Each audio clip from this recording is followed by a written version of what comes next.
আবাসী সেলিম গুভাসী লিখছে তুমি সহ দাম কত? ওরে আমার বড় লোক, লাথি মারলে আরেকটা লাথি দেওয়ার জায়গা থাকবে না, ফালতু কোথাকার ভাগ। ভাবি তোমার হনুমানটা কই?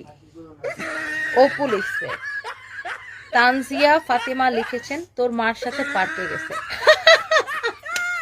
জাস্ট উম্মা উম্মা, ওর মা হনুমানের সাথে ঘুরে। জস রিপ্লাই দিছেন। এটা হচ্ছে লিখছে বুড়া বেড়ার জোয়ান সেমরি, আর তোর মা তোর বাপের বুড়া বেড়ার বুড়া সেমরি। লাথি করে এখান থেকে ভক। দাদি আপনার বুড়া ভাল্লুকটা কই? ময়ূরী বিশ্বাস।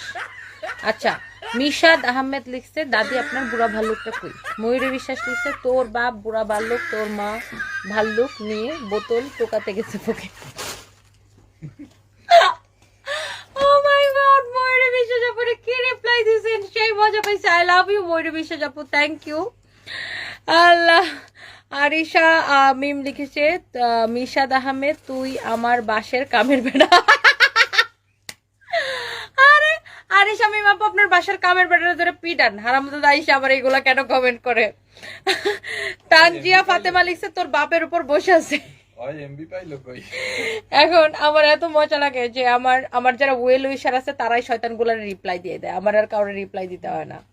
কে বেশি জ্বালাতন করে, নিজের বাচ্চা নাকি শাশুড়ির বাচ্চা? আর যে রুহানের বাচ্চা বেশি জ্বালাতন? আমি কিচ্ছু খাইতেছি না, তাই না? তোমার ক্যামেরার সামনে এসে বলো যে আমি 2 দিন ধরে কিছু খাই না, মানুষ বিশ্বাস করবে না। না সত্যি ওজন তো একদম খাওয়া দাওয়া কমে গেছে, কিছুই খায় না, টেনশনে। হ্যাঁ, সিরিয়াস টেনশন আছে। না, সিরিয়াস টেনশনে পড়ে গেছি, বিকজ একদিকে এত বৃষ্টি হইতেছে, এই বৃষ্টি বাদলে দেশের মানে। মোহাম্মদ রফিকুল ইসলাম আপু অনেক সময় দেখি আপনি ভাইয়াকে দাঁড় করিয়ে রাখেন আপনার পিছনে, এটা কিন্তু ঠিক না আপু। কেন ঠিক না ভাইয়া? আমার জামাই আমার পিছনে দাঁড়ায় থাকবে না তো কি আপনার পিছনে দাঁড়ায় থাকবে? মানে এগুলা কি ধরনের কথাবার্তা, কি বলে এগুলা? তো জামাই কি সামনে উপরে উঠে ক্যামেরার ভিতরে ঢুকে যাবে? না, আমার খুলে বলে থাকবে। এমনি আছে দুঃখের মধ্যে উল্টাপাল্টা কমেন্ট করেন না, মেজাজ যাবে চড়ে। আর আমার মেজাজ একবার চড়ে গেলে আমি কন্ট্রোল করতে পারি না। ভাতিজা খুঁজে পাওয়া গেছে। কোথায় কোথায় কোথায়? এমডি রিয়াদ হুসাইন টুটুল লিখছে কি অবস্থা আপু, চাচার কি অবস্থা? চাচার শরীরটা ভালো তো? বাবা আমি তো জানেন এটা কোন বাচ্চা, এটা বড় ক্রাশ শুভ বিশ্বাস। তাই আমি আপনার লাইফে সবচাইতে বড় crush, thank you. Alex Salman Farsi comment ফরো রে দাদি